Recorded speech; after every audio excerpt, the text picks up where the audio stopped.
Alors, je viens littéralement de déplier toutes les feuilles, de regarder recto, verso, voir si on n'avait pas de coller pour trouver les explications en français. Et il s'avère que le français est dans un livret tout petit, à part, caché dans le patron. Voilà, si jamais vous paniquez, regardez dans le patron, peut-être qu'il y est. Bonjour, moi c'est Bérangère, plus connue sous le nom Couture et Paillettes sur les réseaux sociaux que vous pouvez trouver ici. Et aujourd'hui, je vais coudre avec vous cette super robe. Enfin, je vais essayer de la refaire puisque ça c'est une robe qui est vendue dans le commerce. Le premier patron que je vais utiliser, c'est le patron de McCall numéro 7896. Et pour réaliser les jupes, je vais me servir de ce modèle-ci, qui est en fait les jupes du modèle Magnolia, modèle très connu, donc je vais utiliser la partie jupe fendue. Ainsi, si vous avez réalisé la Magnolia en version courte mais que vous êtes intéressé par comment est-ce qu'on fait la partie fendue de la jupe longue, la vidéo est pour vous puisque je vais traiter cette partie-là. Alors, le modèle est pas très compliqué, mais c'est un modèle McCall, c'est pas forcément une marque que j'ai l'habitude de travailler.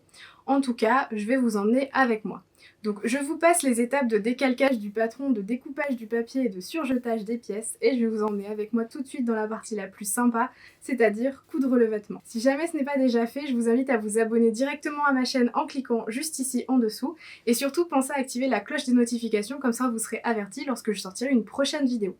Et puis surtout, si ça vous intéresse, eh bien on va essayer de faire exploser le compteur des likes sous cette vidéo, donc n'hésitez pas à lâcher les petits pouces et à me laisser un commentaire si jamais ça vous intéresse. Allez, c'est parti, on y va ? Au niveau de la construction du buste, ça a l'air d'être assez similaire sur le devant, le dos, que ça soit pour le buste ou pour la ceinture. En fait, à chaque fois, on a 3 pièces. Donc il y a une pièce pour la doublure. On coupe cette même pièce dans le tissu principal et on va couper une deuxième pièce dans le tissu principal mais qui est plus grande que la première. Le but va être de venir froncer en bas et en haut et de venir faire correspondre cette pièce-là et c'est comme ça qu'on va obtenir en fait le plissé. Donc on a ça pour les pièces qui constituent le buste devant mais également pour les pièces qui constituent la ceinture dos et devant. Donc je vais commencer par ça. Donc j'ai déjà entoilé les pièces de doublure. La pièce de fond sur le tissu principal, elle n'est pas doublée et la partie extérieure non plus n'est pas doublée. Donc je vais commencer par faire passer tous mes fils de fronce et puis après je vais tout froncer pour faire correspondre ici et maintenir par un fil de bâti.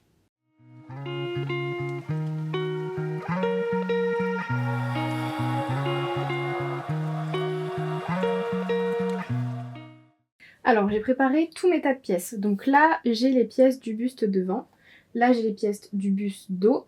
Là, j'ai les pièces de la ceinture devant avec celle-ci et les pièces de la ceinture dos. Alors, je vais vous montrer le principe sur l'une de ces parties et en fait, c'est le même principe partout. Pour réaliser le plissé, je vais avoir besoin de 3 pièces à chaque fois sur chacune des parties. Donc, j'ai ma partie doublure. Donc là, je vais le mettre à côté. Donc là, j'ai ma ceinture doublure. Là, j'ai ma ceinture... On est sur les pièces du devant. Là, j'ai ma ceinture doublure devant. J'ai ma ceinture devant de base et j'ai ma ceinture devant à plisser. Donc en fait je vais plisser cette pièce là en tirant sur mes fils de fronce de manière à venir la faire correspondre exactement avec la pièce de base. Et en fait ça je vais devoir le faire pour chacun des 4 tas. Donc je le fais et une fois que c'est fait je vous montre tout ça.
Alors j'ai fini de préparer toutes mes pièces, elles ressemblent toutes à ça, c'est-à-dire que sur l'endroit on a la partie froncée, donc qui est assez volumineuse, et on a l'envers ici de la base. Donc là j'ai les pièces devant, là j'ai les pièces dos et elles se rassemblent ici au niveau des épaules. Donc comme je vois ici, le pli est pas...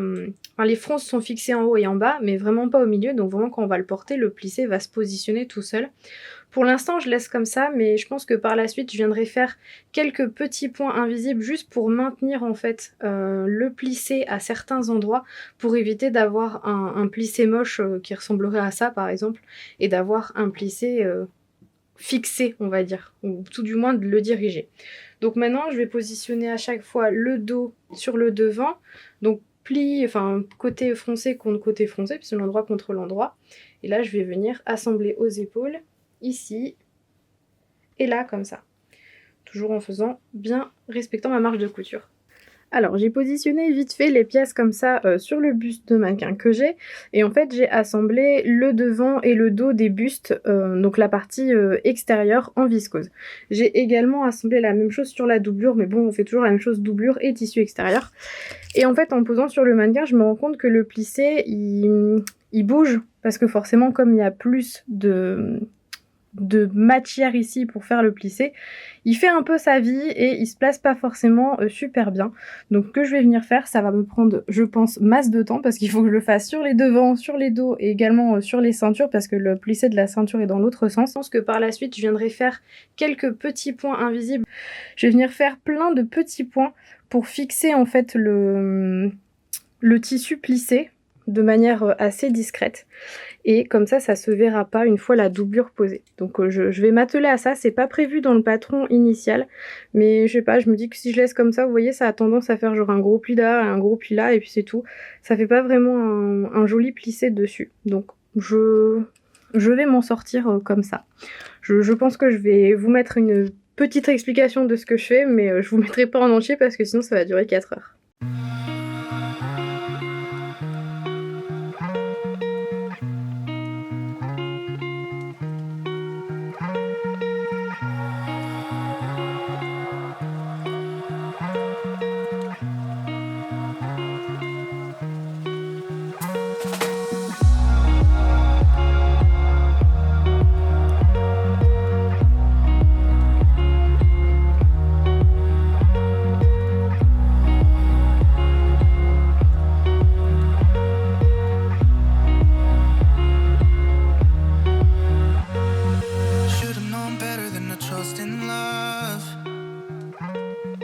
Like this whole world keeps on messing it up.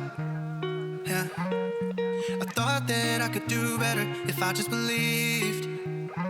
I'm thinking back to when you were in the sweater that you got from me. It's so complicated. Why is this suffocating? I felt it. Du coup là, je viens de mettre plein de petites épingles à des endroits pas alignés, justement pour que ça fasse un peu naturel. Et en fait, je vais venir faire un petit point à chaque fois à la main, à chaque aiguille, juste histoire de maintenir en place, et que quand on lève en fait le chose à l'horizontale, et bien les plis restent un petit peu, fassent quelque chose de naturel et ne tombent pas, voilà. Donc maintenant, j'ai plus qu'à coudre tout ça à la main et faire la même chose sur toutes les pièces, donc devant et dos.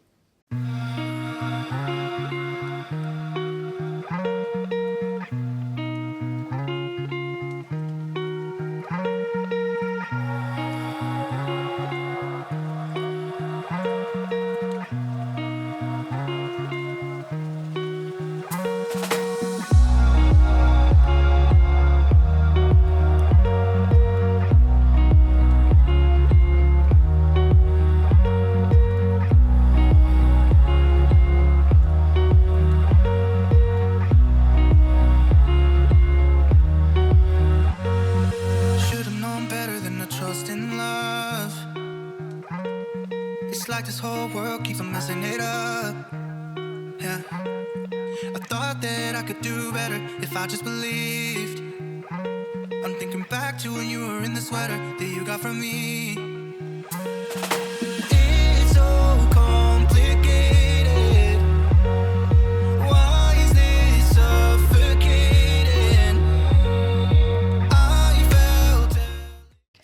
Alors l'endroit est tout beau et en fait pour que ça soit comme ça, eh bien j'ai fait plein de petits points.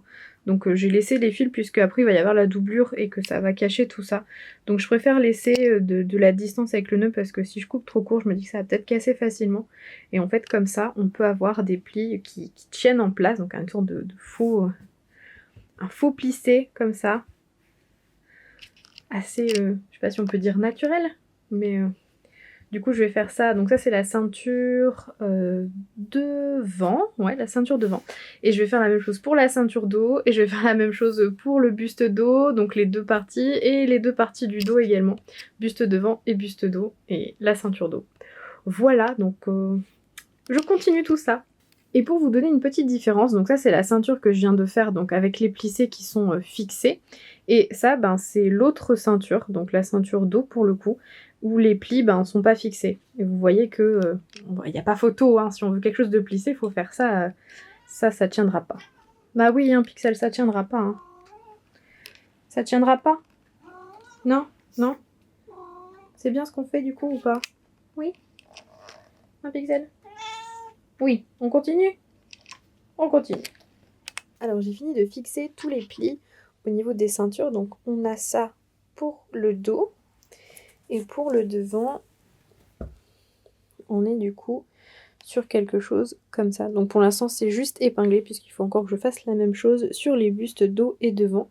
Mais on aura quelque chose comme ça. Et la fermeture sera là sur le côté.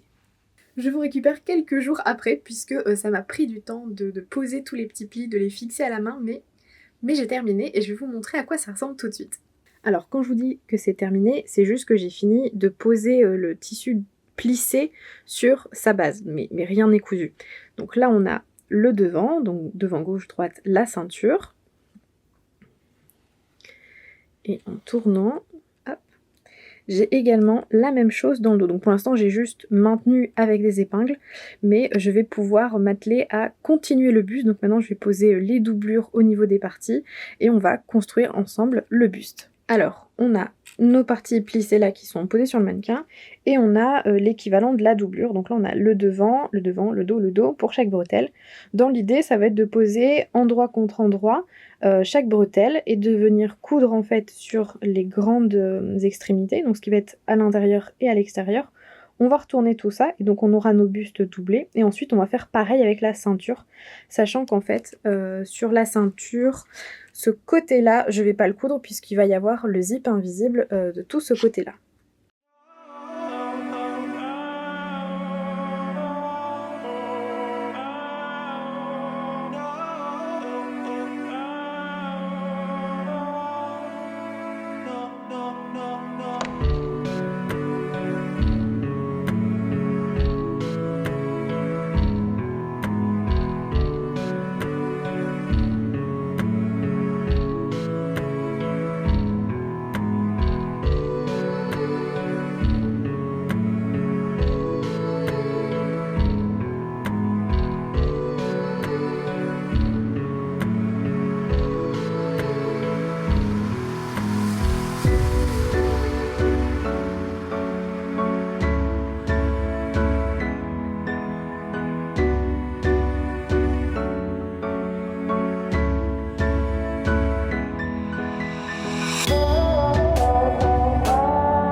Du coup, comme vous venez de le voir, j'ai utilisé mes ciseaux cranteurs sur les deux bords des coutures que je viens de faire parce qu'il y a quand même pas mal d'épaisseur. Il y a la doublure qui est thermocollée, le fond du devant et le devant plissé. C'est quand même 4 épaisseurs, ça fait beaucoup. Et comme je peux pas sous-piquer parce que j'ai tout pris en sandwich, et ben du coup j'ai dégarni comme ça, donc je sais pas si on verra bien. Du coup mes ciseaux cranteurs sont un peu vieux, mais c'est pas grave, ça fait le taf quand même. Maintenant on va pouvoir tout retourner et faire la même chose, mais en cousant les bustes dans la ceinture.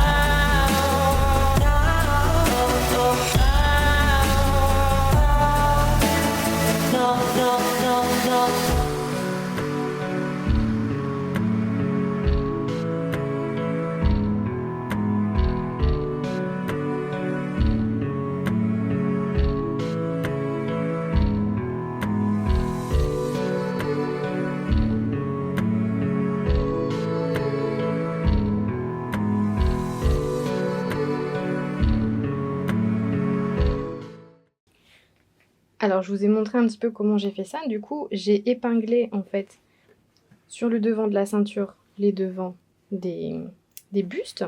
Donc ça, c'est au niveau de la poitrine. Et ensuite, j'ai pris un sandwich entre la ceinture principale et la ceinture doublure. Comme ça qu'on va tout retourner. Tout sera pris en sandwich et on ne verra rien du tout. Donc ça, c'était pour la ceinture. Et je voulais vous montrer aussi quelque chose puisqu'en fait, de ce côté-là, et de l'autre côté, il y aura le zip invisible. Du coup, je voulais vous montrer une petite astuce. Alors, la petite astuce que j'utilise, c'est de faire le rentré de la doublure de la valeur de la marge de couture. Donc là, j'ai mon tissu principal. Là, j'ai mon tissu doublure. En fait, je l'ai replié de 1,5 cm. J'ai fait exactement pareil de l'autre côté. Comme ça, je viendrai poser mon zip sur la partie extérieure. Et quand on viendra tout retourner, eh bien ça se pliera directement de 1,5 cm. Et je n'aurai plus qu'à venir coudre ça à la main sur le zip invisible et l'intérieur sera nickel. J'ai oublié un truc. J'ai donc bien pris les devants dans la ceinture devant. Voilà. J'ai oublié de prendre le dos dans la ceinture dos. Donc c'est pas grave, je vais juste découdre la partie où je dois insérer ça et je vais refaire ma couture. Mais pour le devant déjà on est pas mal hein. On est... J'essaie de mettre ça correctement, c'est bon avec les épaules derrière qui tournent, c'est pas terrible. Mais on est vraiment sur quelque chose d'assez sympa. Voilà, mais bon, ça sera mieux quand ça sera attaché aux ceintures. C'est quand même mieux lorsque le devant et le dos sont cousus, hein, c'est quand même vachement plus sympa. Et du coup, voilà ce que ça donne pour le moment. Alors comme c'est pas pour moi, je vais pas l'essayer parce que ça va être un petit peu trop juste et ça va pas vous paraître correct sur moi, donc je vous le montre comme ceci. Mais là on a fini le buste, donc le buste est entièrement doublé et maintenant on va s'attaquer aux jupes. Je vais peut-être vous montrer l'intérieur aussi. Donc si je le retourne, donc là c'est sur l'envers, donc là on a la partie devant de l'envers. On a la partie dos également, donc là sur le côté c'est pas très bien mis. Et il me restera cette partie là où je pourrais fermer avec le zip, mais du coup les finitions sont franchement nickel. Donc on a l'extérieur, l'intérieur.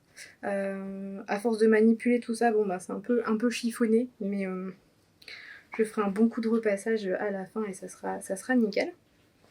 Donc je remets tout ça sur l'endroit. Donc là on a le buste devant, le buste dos. Donc le buste entier est fini.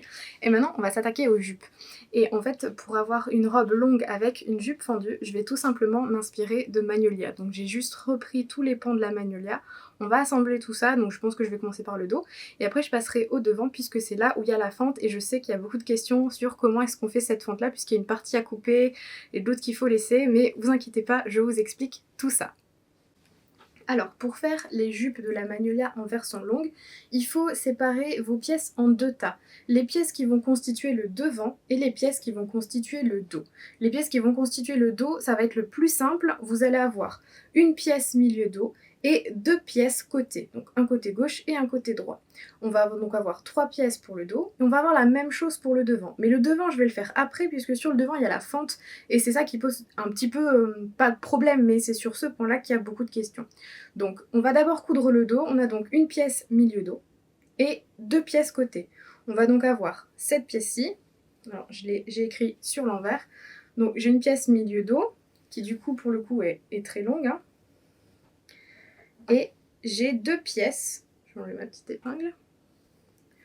côté, qui ont presque la même forme, je vous l'accorde, que celle du milieu, à la différence près que je crois que celle du milieu est plus large. Je vais regarder ça. Oui, c'est ça. Donc, hop. Donc là, c'est la pièce côté et vous voyez, la pièce milieu est un peu plus longue. Donc on va mettre la pièce milieu, puis on va coudre sur un côté une pièce côté et sur l'autre côté une autre pièce côté. Donc je vais faire ça et je vous retrouve pour la jupe devant.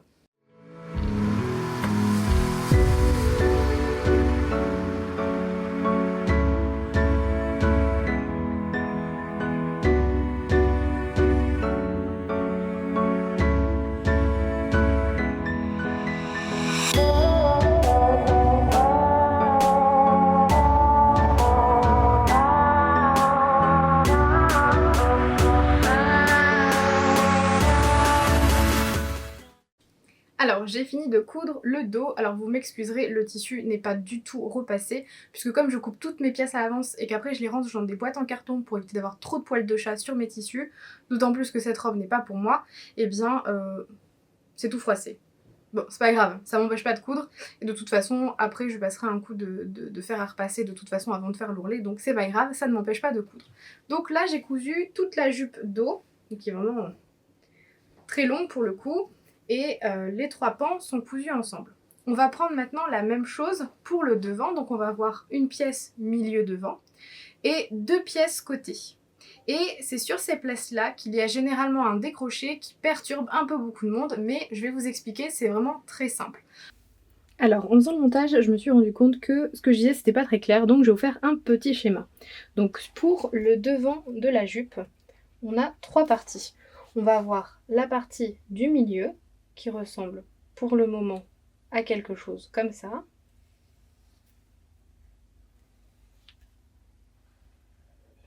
Donc une pièce devant avec deux décrochés de chaque côté. Puis on va avoir des pièces côté qui vont avoir un peu la même tête, mais avec un décroché seulement sur un côté.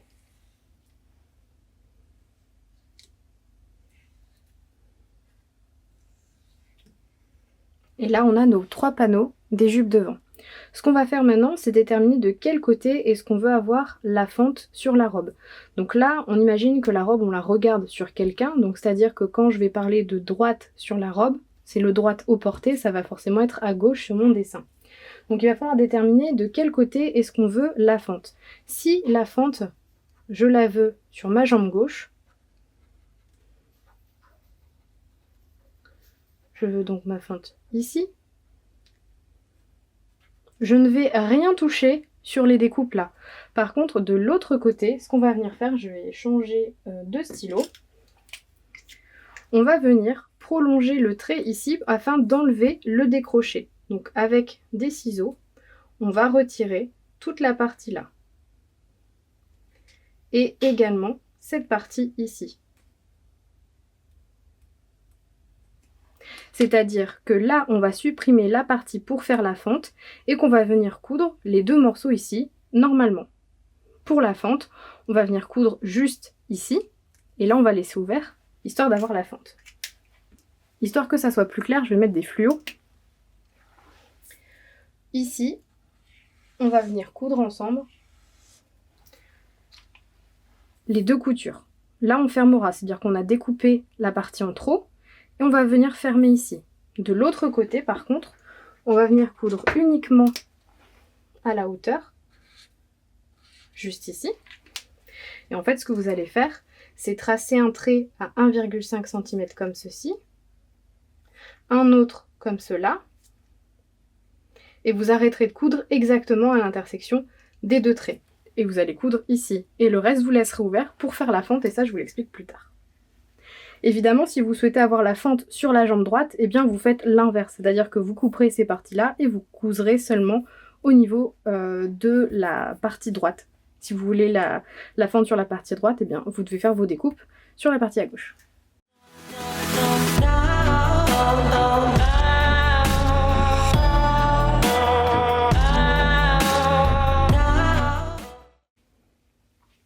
Donc voilà donc où on en est pour le devant. Donc ça c'est le devant droit, on est sur l'envers. Donc le devant droit, le milieu et le devant gauche. Donc on est ici au niveau de la fente, on a cousu jusqu'au repère que je vous ai monté précédemment, et maintenant on va s'occuper de cette ouverture ici, puisque là, les côtés ne sont pas du tout cousus ensemble. Vous allez voir, c'est assez facile. Alors je n'ai plus les explications sous la main, mais je suis allée voir ce que j'avais fait dans mon autre robe version jupe fondue. Eh bien, on va laisser ouvert, comme ça, sur l'envers, dans le prolongement de la couture. Donc si vous ne savez pas vous repérer, il faut qu'en fait vous ayez un repli de 2,5 cm. Donc il y a deux manières de faire. La première manière, plutôt facile, rapide on va dire. On va faire des replis de 2,5 cm. Et avec le fer à repasser, on va venir écraser ces coutures-là. On va venir marquer le pli. On va prendre des petites épingles pour maintenir en place l'ouverture des deux côtés. Et on va venir sur l'endroit, donc on va retourner notre travail sur l'endroit et on va venir faire une couture au bord, ici, puis on viendra mourir là, puis là. Ça c'est la première méthode.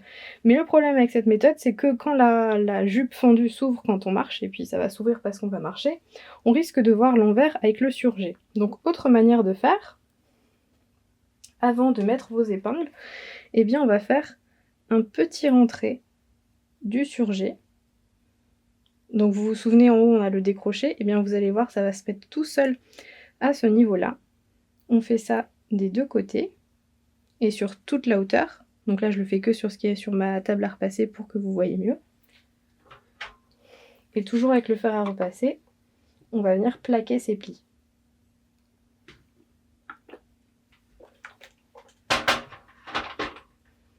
Je remets mes petites épingles.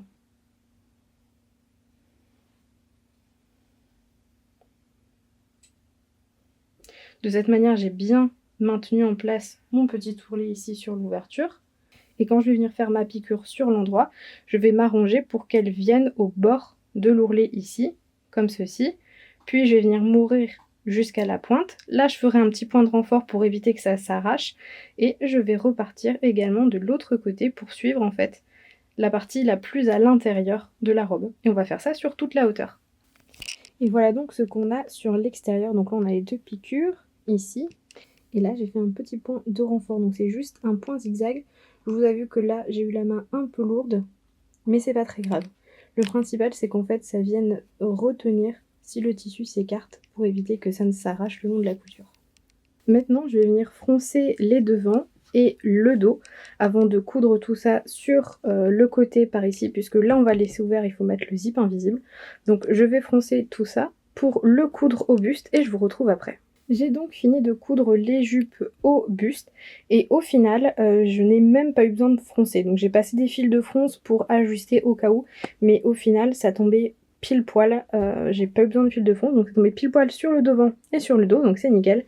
Et comme pour ma robe Claudie Pierlot, le buste je vais vous montrer, mais c'est exactement la même technique. Donc je vous mets dans le petit là-haut la vidéo si vous ne l'avez pas vue pour plus de détails pour la doublure.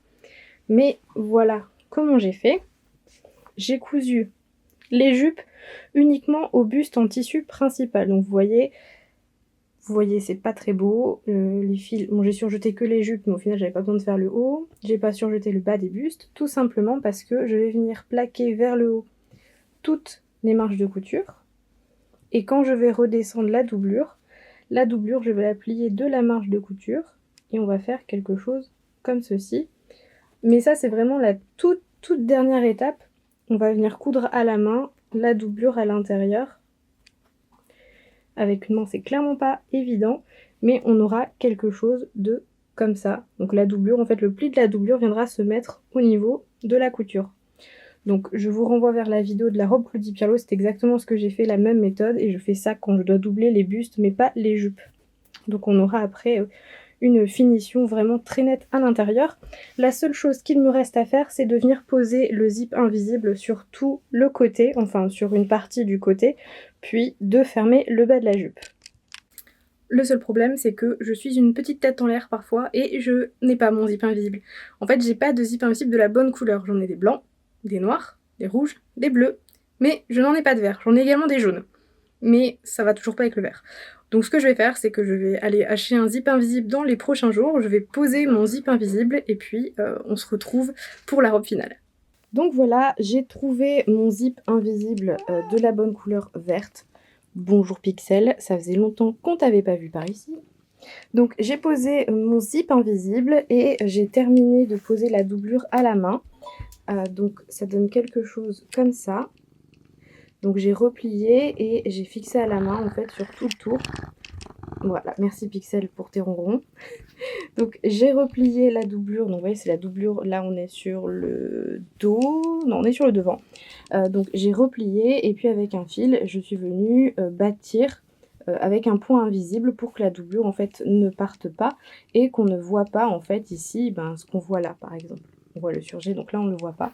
Donc là on a le devant, tac tac tac. J'ai fait ça aussi sur le dos, donc j'ai fait ça sur tout le long de la ceinture. Donc vous voyez la doublure c'est une sorte de popeline, les poils de Berlioz comme d'hab. Et ça se fait super bien même au niveau des côtés. Donc je vous montre à l'intérieur au niveau du zip. Donc au niveau du zip invisible, eh bien j'ai fait la même chose. J'ai rentré et puis j'ai bâti le zip invisible. Et au niveau de la longueur, pour éviter qu'en ouvrant la robe, on déchire un peu la couture, eh bien j'ai fait un point d'arrêt à la main, au-dessus duquel j'ai mis l'arrêt métallique. Et quand on regarde, j'ai cousu le zip,